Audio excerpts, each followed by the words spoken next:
وعلى سيدنا محمد وعلى آله وأصحابه أجمعين.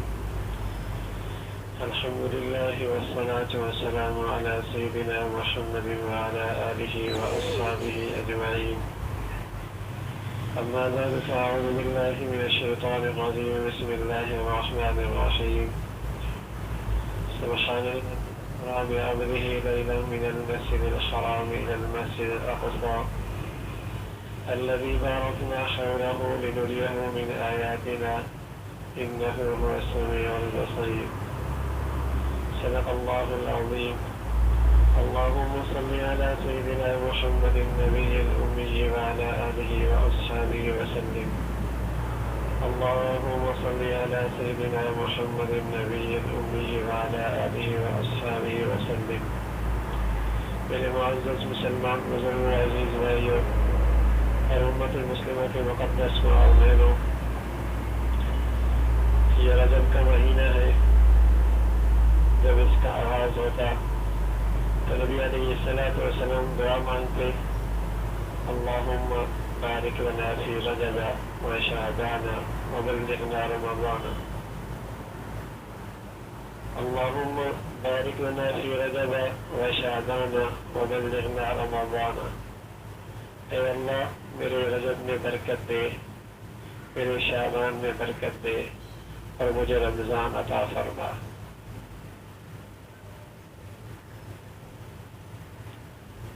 جسے اللہ رب العزت مہینے کی ابتدا میں توفیق نصیب فرما دے سعادت ہے. ابھی یاد آ جائے ابھی پڑھ لے، لیکن نبی کی یہ پسند اس کی زندگی میں آ جائے. اس مہینے کا نبی کا یہی خاص عمل ہے کہ اسی مہینے سے نبی علیہ الصلوۃ والسلام گویا کہ رمضان کے استقبال کی تیاریاں کر رہے ہیں. اس قدر اہتمام ہو رہا ہے کہ 2 مہینے پہلے اس کی دعاؤں کے ذریعے تیاری شروع ہو رہی ہے. اس کے علاوہ اس مہینے کے اندر پیارے نبی نے کوئی اور خاص عمل نہیں کیا. اس میں اہل سنت والجماعت کا ایمان ہے کہ نبی علیہ الصلوۃ والسلام کو معراج ہوا، لیکن کس مہینے میں ہوا، کس تاریخ میں ہوا، یہ بات طے نہیں ہوئی. اور اللہ حکیم ہے کہ وہ تاریخ متعین ہی نہیں ہوئی. یہ کہنا کہ 27 کو معراج ہوا یا 27 کی رات کو حضور علیہ الصلوۃ والسلام نے مخصوص انداز میں نماز پڑھی یا مخصوص صورتوں کے ساتھ نماز پڑھی یا رات بھر جاگ کے گزاری یا 27 کا روزہ رکھا، اس کا دین سے تعلق کوئی نہیں. نبی علیہ الصلوۃ والسلام کی زندگی میں معراج ہوا. معراج کے بعد آپ کئی سال تک زندہ رہے، یہ مہینہ بھی آیا، 27 کی رات بھی آئی، لیکن آپ نے کسی رات میں کوئی خاص عبادت کا اہتمام نہیں کیا. پھر حضور علیہ الصلوۃ والسلام دنیا سے تشریف لے گئے تو 100 سال تک میرے نبی کے پیارے صحابہ اس دنیا میں موجود رہے، 1 صدی تک. لیکن پوری 1 صدی کے اندر کسی صحابی کا کوئی خاص عمل اس رات میں، کوئی خاص طلب اس رات میں، کوئی خصوصیت اس رات میں کسی صحابی نے نہیں کی. پھر صحابہ کے شاگرد تابعین، پھر ان کے شاگرد تابع تابعین، ان کی زندگیوں میں اس رات کے متعلق کوئی خصوصیت نظر نہیں آئی. تو کہہ دیا جاتا ہے یہ کر لیا تو کیا حرج ہے، کوئی شراب تھوڑی پی ہے، رات کو عبادت ہی کی ہے، دن کو روزہ ہی رکھا ہے، کر لینے میں کیا حرج ہے. ہمیں عزیزوں کر لینے میں بہت حرج ہے، اس لیے کہ دین کے اندر یوں اضافہ کرتے چلے گئے تو دین کی ساری شکل ہی مسخ ہو جائے گی. اصل دین پردے میں چلا جائے گا اور بدعت کی صورت میں بنایا ہوا نیا ایجاد کردہ دین وہ معاشرے کے اندر رائج ہو جائے گا. 3 رکعتیں مغرب کی پڑھ لی، چوتھی بھی پڑھ لو، کیا حرج ہے. فاتحہ کا اضافہ ہے، 2 سجدوں کا اضافہ ہے، 1 رکوع کا اضافہ ہے. کیا حرج ہے؟ لیکن سب کہتے ہیں نماز کوئی نہیں ہوئی. ارے نہیں کوئی گناہ تھوڑی کیا, ایک رکعت ہی تو زیادہ پڑھی ہے, سجدے ہی تو زیادہ کیے ہیں, رکوع ہی تو زیادہ پڑھا ہے, تلاوت ہی تو بڑھائی ہے, تسبیحات ہی میں تو اضافہ ہوا ہے. نماز کوئی نہیں ہوئی. کیوں؟ میرے نبی نے نہیں کیا, صحابہ نے نہیں کیا, میرے نبی سے یہ چیز ثابت نہیں ہے. اسی طرح میرے عزیزو اس مہینے کے اندر نبی علیہ الصلوۃ والسلام کی یہی دعا ثابت ہے, اللہم بارک لنا فی رجب و شعبان وبلغنا رمضان. اور کوئی خصوصی عمل اس مہینے کے اندر نہیں ہوا, نہ کنڈے ہوئے, نہ 27ویں رات کا کوئی خاص انداز ہوا. اس کا دین سے کوئی تعلق کوئی نہیں ہے, اس کا دین سے کوئی تعلق کوئی نہیں. ہاں, نبی علیہ الصلوۃ والسلام کو اللہ نے زندگی میں ایک بڑا معجزہ عطا فرمایا ہے, وہ معراج کا ہے, جسے اسراء بھی کہتے ہیں, معراج بھی کہتے ہیں. یہ ایمان والوں کے ایمان کا حصہ ہے کہ نبی کو اللہ نے یہ معجزہ نصیب فرمایا ہے. سبحان الذی اسری بعبدہ لیلا من المسجد الحرام الی المسجد الاقصی. پاک ہے وہ ذات, سبحان الذی اسری بعبدہ, جس نے اپنے بندے کو سفر کرایا رات کو مسجد حرام سے مسجد اقصی تک. سبحان الذی اسری بعبدہ بہت عظیم الشان معجزہ ہے, اور اس عظیم الشان معجزے کا انداز بیان بھی غیر معمولی ہے. سب سے پہلا لفظ دیکھا سبحان. تمہارے عقل میں یہ معجزہ سمجھ میں آئے یا نہ آئے, سب سے پہلے اللہ کی شان پیش نظر رہے کہ جو یہ معجزہ دے رہا ہے وہ سبحان ہے, ہر خامی سے پاک ہے. وہ ہر خامی سے پاک ہے. تم اپنے دماغ سے سوچو گے کہ یہ کیسے ہو سکتا ہے. جب میرے نبی کو یہ عظیم الشان معجزہ ملا تو دور کے عقل پرست روشن خیال دوڑتے آئے ابو بکر رضی اللہ عنہ کی خدمت میں, کہنے لگے تمہارا ساتھی نے ایک نئی بات کی ہے, اور وہ یہ کہہ رہا ہے کہ راتوں رات میں نے مسجد حرام سے مسجد اقصی تک, پھر وہاں سے آسمانوں تک, پھر سدرۃ المنتہا تک, پھر جنت اور جہنم, پھر راتوں رات میں مکہ میں آ گیا واپس, یہ کہہ رہا ہے. تو حضرت صدیق اکبر نے فرمایا نہیں کہا ہے. تو حضرت صدیق نے فرمایا ان کا نقالہ فقد صدق, اگر اس نے کہا ہے تو سچ کہا ہے. اگر اس کا کہنے والا محمد رسول اللہ ہے تو سچ کہہ رہا ہے. وہ کہہ رہا ہے یہ کیسے ہو سکتا ہے؟ اس نے کہا میں اس کی تو اس سے بھی زیادہ غیر معمولی بات مان رہا ہوں کہ وہ کہہ رہا ہے کہ میرے پاس روزانہ آسمانوں سے خبریں آتی ہیں. میں تو اس کی اس سے بھی حیرت انگیز بات کو مان رہا ہوں, کیونکہ وہ جو کہہ رہا ہے. تو سبحان معجزہ بڑا عظیم الشان ہے, اللہ کی قدرت کا کرشمہ ہے. اس لیے آغاز جب اس کا بیان ہوا تو کہا سبحان, وہ سبحان ہے اللہ, اس کے اندر خامی کوئی نہیں. وہ جو چاہے جب چاہے جیسا چاہے کر سکتا ہے.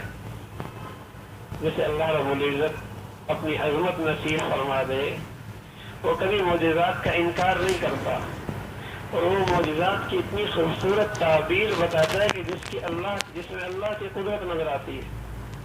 تھانوی رحمۃ اللہ علیہ نے فرمایا جب آدمی وقت کا کوئی حاکم بھی آتا ہے تو گلیوں میں ٹریفک روک دی جاتی ہے, سڑکیں سنسان ہو جاتی ہیں, تو رک جاؤ, صدر صاحب آ رہے ہیں, ساری ٹریفک جام ہو جاتی ہے. اب وہ گزرتا ہے, پھر ٹریفک شروع ہو جاتی ہے. تو سبحان اللہ کی بھی کیا مشکل ہے.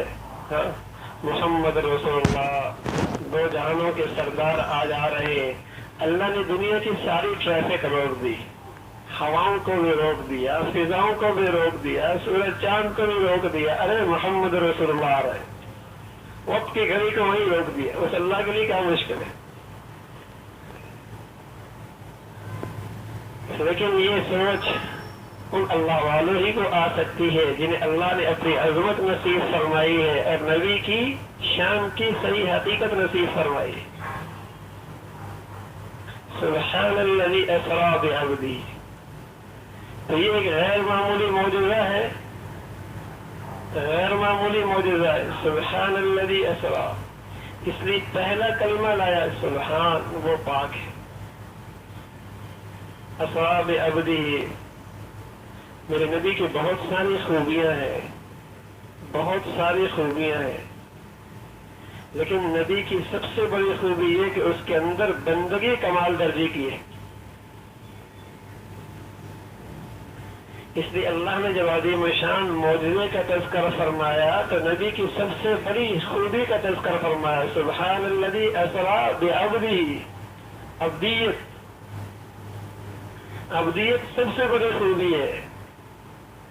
اور اللہ نے محمد رسول اللہ کو انسانیت کے لیے کامل عبدیت کا آپ کو نمونہ بنایا، اس لیے کہ آپ نے بندوں کے لیے نمونہ بننا تھا. آپ اپنی بندگی میں باکمال تھے. یہی وجہ ہے جب آدمی نیک لوگوں کی صحبت میں بیٹھتا ہے، نیک لوگوں کی صحبت میں بیٹھتا ہے، اہل اللہ کی صحبت میں بیٹھتا ہے، تو پوری طور پہ اگر اس کی تربیت نہ بھی ہو لیکن تربیت کا ایک راستہ کھل جاتا ہے کہ بڑے آدمی کی صحبت میں جب بیٹھتا ہے تو اسے کم از کم اپنی خامیاں نظر آنے لگتی ہیں. جب صحبت میں بیٹھتا ہے، بات سنتا ہے، تو یہ کم از کم اسے اپنی خامیاں نظر آنے لگتی ہیں. راستہ تو مل گیا نا، چابی تو مل گئی، چاہے تو ان خامیوں کو دور کر دے. اب تک تو بزرگ سمجھ رہا تھا، اب تک تو اپنے آپ کو سبھی کچھ سمجھ رہا تھا. 20-25 آدمی کہتے ہیں آپ تو بہت نیک ہیں، تو یہ سمجھ لگتا ہے ہم واقعی بہت نیک ہوں گے. اور ہماری مثال ایسی ہے، ایک آدمی کا شریر قسم کی سواری تھی، گھوڑا تھا، بہت تنگ کرتا تھا.